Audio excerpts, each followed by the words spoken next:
Hello everyone, and welcome to the first of a few themed videos I'm planning on releasing this month. I've never been one to plan super far ahead for YouTube content. I tend to just make whatever I feel like making, algorithm be damned. But this is a special occasion, one where what I want to make perfectly coincides with something I could prepare for in advance. The things Pikmin will do for your productivity. Let's be glad that's what I took out of it though, cause I imagine I'd get very little out of blowing a whistle at a group of people a different color than me. The benefits of foresight. Regardless, Pikmin is one of my all-time favorite series, and one I'm always happy to see Nintendo give attention to. And while there's plenty I can and will talk about, I feel like we need a good, simple, wholesome place to start from. And I've got just the thing.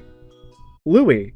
The Pikmin, of course. A Pikmin game without Pikmin is like a Pokemon game with no Pokemon. We can talk about silly things like narrative themes and game design, but at the end of the day, the most important part of Pikmin, and the reason most people get into it in the first place, are the silly little plant guys. And with 10 types to play with across the series, I'd say there's no better time for this. Alrighty, let's pick us some men.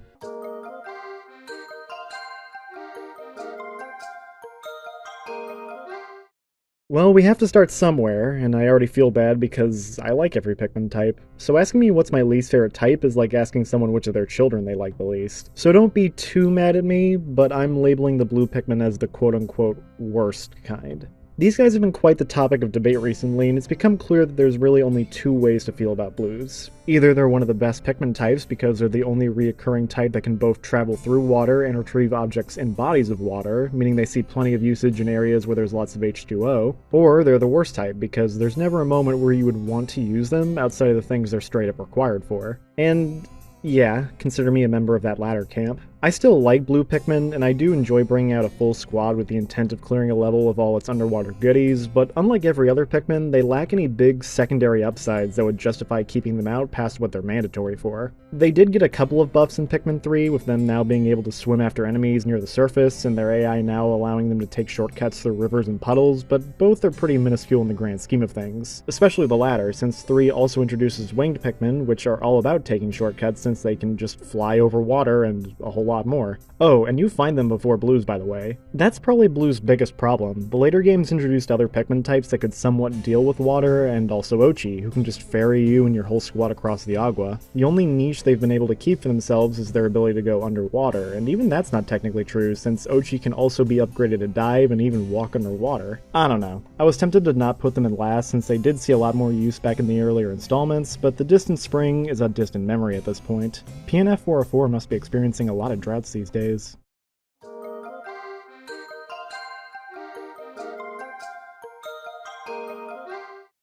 So there are two ways that Pikmin type can be less desirable from game to game. Either they take a nerf, like lower stats or the removal of a unique ability, or they get indirectly nerfed by the game giving them less use cases or making their relevant hazard less common. We just saw the latter happen to Blues and how the games progressively had less and less water. But what happens when you slap a type with both kinds of nerfs? Try asking the white Pikmin. Talk about a fall from grace. Back in Pikmin 2, whites were, on paper, the best Pikmin type. They could spot underground treasures, were about 20% faster than their more colorful brethren, and were poisonous, making them immune to toxic gas and meant anything dumb enough to chow down on one would likely not be long for this world. And all that without any real drawbacks besides the relative rarity of their candy pop buds underground. None of this was really game-breaking, mind you, but all these little things do add up to make them one of the better types in 2. However, this all came crashing down in the sequels. 3 halved their damage output, significantly reduced the poison damage they dealt upon ingestion, and allowed buried items to be recovered by any Pikmin type. And without poison hazards, it meant whites were only useful for their speedy deliveries. 4 didn't do much to help. Sure, poison geysers and enemies are back, but they still hit like a wadded up napkin. Good luck doing anything with these poor fellows beyond running back treasure and disarming the occasional smelly hole. No wonder these guys were so pissed in the shorts.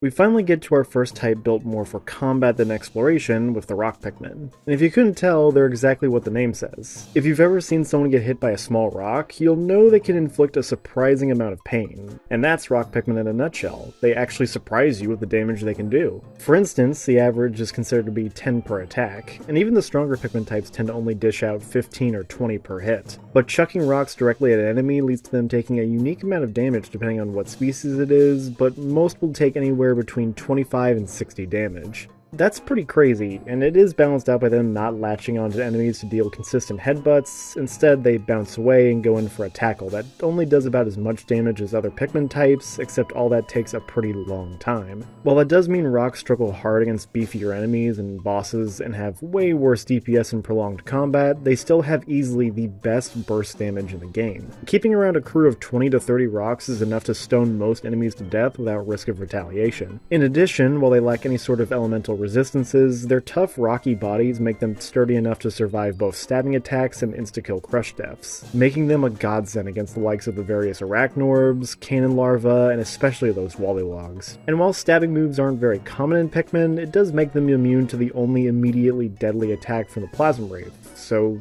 by all means, take 100 of them into battle and give this golden goon the avalanche ass-whooping it deserves. They were arguably one of the best types to have in Pikmin 3, which sadly doesn't really stick around in 4. Yeah, while Rock Pikmin might give you the best burst damage potential in the third game, they aren't the best in the series. That honor goes to Ochi because that Rush Pikmin Latch combo is just way too good to pass up on, and you can easily do that with any Pikmin type, including fellow powerhouses Reds and Purples. I don't plan on bringing up Ochi in every segment because any Pikmin can seem less useful when you factor in the doggo, but at least you have to buy upgrades for him to get elemental resistances or the ability to grab treasure underwater. Here you just get this overpowered tactic only a few days into your adventure for free. At that point, Rock's only real purpose is to break crystals, which don't even show up that much in 4 compared to the last one. Hey, they at least got that one game to be awesome in, but I definitely feel that they're one of those types that kinda fell into the background in 4. Tough break.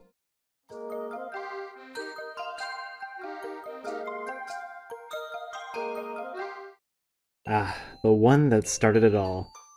4 times as a matter of fact. If one kind of Pikmin was the embodiment of consistency, it couldn't be anyone other than the red Pikmin. They've always been a great type to take along with you regardless of the game, and that's courtesy of 2 very simple but very handy perks. Their first, and arguably more famous trait, is their immunity to fire. That's a pretty big deal since fire is a pretty common stage hazard in 3 out of the 4 games and is also the elemental type most used by enemies. The first game in particular is worth a mention since fire geysers can't be destroyed like in 2 and 4, and fire can kill other Pikmin in less than 2 seconds. So carrying back parts with anything but reds in levels like the Forest Navel is borderline self-sabotage. Fire definitely got a lot less threatening in the later games, but 4 did find a way to spice things up with these new sizzling floor hazards, hot coals that you need reds to carry in order to light bonfires and burn down obstacles, and an entire dungeon you can only take reds into, a la the Submerged Castle. And I do genuinely appreciate the effort to give these red boys some more utility after 3 games of basically being the same. No fire? No problem. Reds are also packing a 1.5 times strength multiplier, making the already deadly swarm and charge tactics even more lethal. They really got to shine in the first game, but did get undermined by 2 and 3 by giving you the even stronger purples and rocks immediately after the reds. But hey, they still work very well, and I'd argue there are moments where reds are ideal since they lack a debilitating weakness. Seriously, try out maneuvering a Polleted Snagrid or Segmented Cropster with your slow-ass purples. Reds though, they've got the power and the speed. A well-rounded soldier if ever I saw one.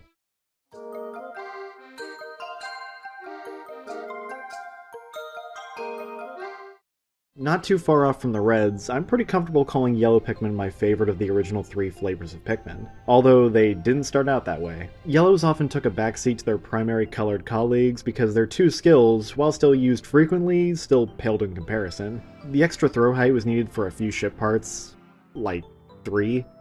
Whoop-de-doo. And their ability to handle bomb rocks was really cool, but with how out of the way bombs were placed, it meant you were often just doing the bare minimum of breaking down rock walls and maybe opening up a shortcut or 2 if you had any extra. Anytime I've tried using them against enemies, the bad AI often just ends up wasting time and killing themselves. And that's just from my own experiences. I've seen far worse fumbles with bombs for other people. No, stop. Ah! Ah! Ah! What the hell? You mother trucker, god damn it! However, after that first game, these guys really pulled it together to rise through the Pikmin ranks. 2 removed usable bomb rocks but introduced a brand new hazard, electricity. which is absolutely terrifying in this game. No cute floundering or scurrying around like when they're on fire or poisoned. Oh no, Pikmin's electricity is an instant kill. No amount of whistling can cure disintegration, I guess. That automatically makes yellows pretty great to have, just because a lot of these dungeons are bringing the thunder, and I'd rather not have a heart attack if something went wrong with an electric circuit or some anode beetles. 3 nerfed electricity to not instantly murder everyone, but in return, yellows got double digging speed, could now connect electrical currents for some neat puzzles and environmental changes, and could be thrown much further, not just higher. Put all this together and yellows went from a fairly niche type with the potential to blow up in your face to a very competent jack of all trades with skill sets in electrical wiring, excavation, and acrobatics. And very cute on top of all that. That's one heck of a resume.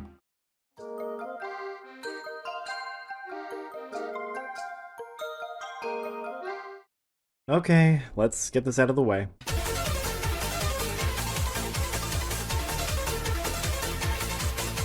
Bulbmen are quite the unsettling specimen. Not particularly scary, but there's a lot of subtle horror to these guys you likely wouldn't expect. For you see, Bulbmen are not a natural species. No, these wicked weirdos are brought along by some Bulborbs that snacked on a particularly parasitic Pikmin, which is why a sprout is protruding through their back. You find these guys wandering around a few select caves in Pikmin 2, where you end up killing the hostile adult and can then whistle in the little grubs, likely its own children, and can then control them like any other Pikmin. That's a special kind of fucked up for this series, but remarkably, Bulbmen are pretty damn useful despite their twisted background. They're average in terms of speed and power, which is a little weird considering these guys actually have teeth, but their Bulborb anatomy does give them resistance to all 4 of Pikmin 2's hazards, which is a pretty massive advantage to have in these caves that are packed with traps that range from annoying to outright lethal, especially in the submerged castle since all you'll have upon entry are just blues. They can't be taken out of caves, but that just makes them the best option for the Candy Pop transformation buds. And even without those, I'm not exactly going to complain about free reinforcements found in 3 of the most dangerous dungeons. However, that's also why I can't reasonably put them any higher.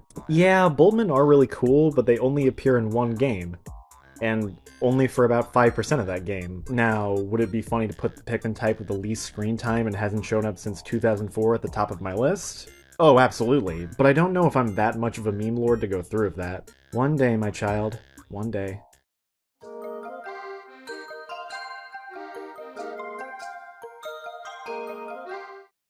So we've officially entered the big leagues, the Pikmin I would largely consider to be so incredibly useful and multi-purpose that you could put any one of these up there as the best Pikmin type, and I'd have very little objections. We do have to start somewhere though, and I feel like the winged Pikmin are the least broken of these final 4. Of course, being called the least broken implies you're still kinda busted, and winged Pikmin's best trait is right there in the name.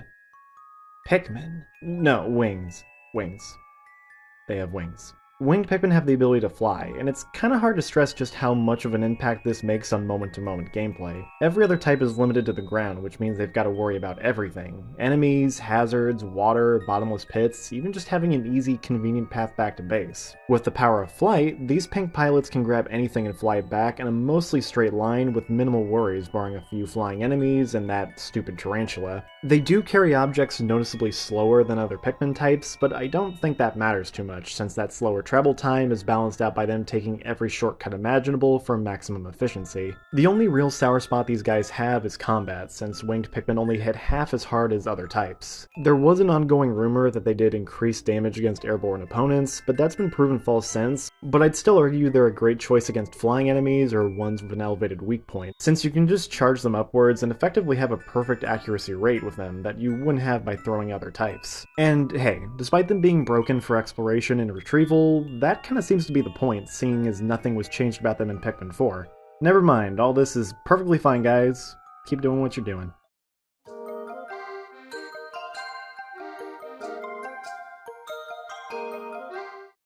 So I was sad to see Bulbmen were left out of Pikmin 4 since every other type was making their grand return. And as much as I'll miss those little freaks, I can understand why they got benched again, because Glow Pikmin are basically just the better, cooler, albeit less memeable alternative to Bulbmen. These ghastly friends are quite a bit different from everyone else. Glow Pikmin are the only type you'll be allowed to use during the night missions, and the way they play is optimized for that faster-paced gameplay style. They aren't grown like other Pikmin, and instead come about by delivering these star bits to the Luminal you have to protect, and upon creation, they instantly teleport right to you to join your squad. And they teleport whenever left idle, meaning there's next to no downtime with these guys. Like Bulbman, they have immunity to all status effects at the cost of average stats. And yet, despite that, there's a case to be made that Glow Pikmin are the most deadly type against enemies because of their unique charge mechanic. Holding the charge button lets you absorb all your Glow Pikmin into this massive Spirit Bomb projectile that will stun any enemy even remotely close to the detonation and will give the Glow Pikmin the perfect opportunity to grind the poor saps into dust. It's genuinely brutal, and yet oh so satisfying to put your massive glowy squad into this anime-as-shit attack and bring down anything from small fodder enemies to massive bosses. And if that wasn't enough, you get glow pellets for completing night operations that can be planted and used in caves, meaning you can potentially get all those benefits in any cave you want at any time you want. That's incredible, and while I didn't use it a ton in my first playthrough, I can definitely see myself using them more later down the line. I still don't want to put them any higher just because they are another Pikmin variant you're only going to have for a percentage of your total playtime, but every second with these glowy friends is a memorable one.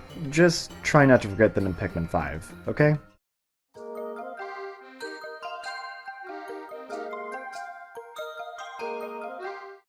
From one Pikmin 4 newcomer to another, Ice Pikmin really surprised me with how good they ended up being. I had no doubts they wouldn't be a solid handy type, but I wasn't expecting them to be one of Pikmin 4's biggest game breakers in a game already stacked with game breakers. Ice Pikmin, get this, are made of ice.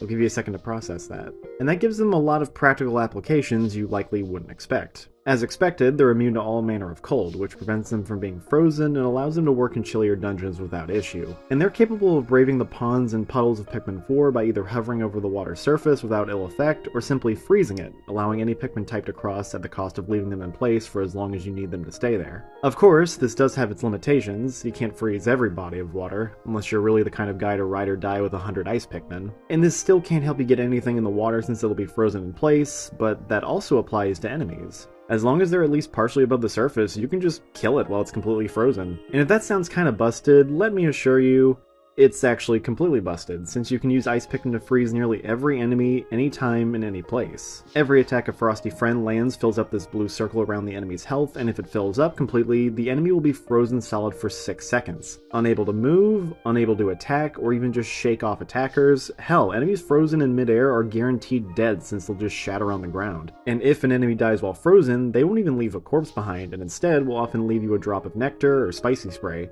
Sound familiar? Yeah, these guys are essentially filling in for Pikmin 2's Ultra Bitter Spray, except you don't even have to grind for them. Their main weakness was supposed to be their lackluster attack power, but lower damage hardly matters on an enemy that can't fight back. Just charge Ochi into an enemy, knock all your Ice Pikmin onto some big monster, and watch your Winter Soldiers put them on the rocks near instantaneously. And if you're really wanting for high DPS, complement your Ices with some reds or purples and watch anything less than a boss get reduced to shaved ice. Okay, sorry, I'll stop with the ice puns. Let's be real, they definitely need a nerf if they're gonna come back later, but I don't even really care right now because these guys were a blast to use. But we can do one better.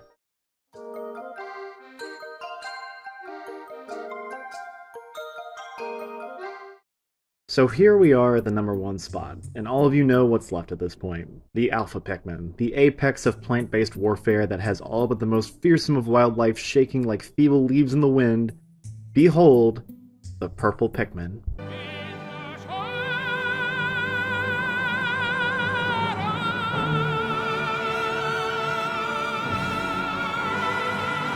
What else could it have been? Purple Pikmin were considered the best Pikmin type around all the way back when Pikmin 2 was the newest game in the franchise. And while they are technically past their prime, they're still the Pikmin type all others strive to be, and all the while still living off those 2004 service checks in style. I guess we should address the fiery blowhog in the room. Purples in Pikmin 2 are without a doubt the most overpowered version of a Pikmin in the series history. These chunky fellows single-handedly make the hardest, most daunting Pikmin game into something way more manageable thanks to how they go about combat. Purples hit twice as hard as the average Pikmin when just attacking normally, but when you throw them, that's a different story. They land with such a loud, hefty thud that will do a lot of damage and has about a 30% chance of stunning an enemy for 5 seconds, with only a few exceptions. One alone is pretty nice, but now imagine wrangling 20 to 30 of these guys at a time, where you can just 0 to death combo most enemies before they even know what's happening, or airstrike a group of smaller enemies, especially because they also have slight homing properties, making them the near perfect perfect offensive weapon at whatever Pikmin 2 has to throw at you. And it doesn't stop there, since purples are also 10 times heavier and have 10 times the lifting strength of a normal Pikmin, making them great at carrying big treasures solo and bringing in a select few treasures that are too much for even 100 typical Pikmin. They even have a few non-elemental immunities with resistance to wind-based knockback and panic. The latter is very useful for those clumps of Metites that just show up where you can just boom.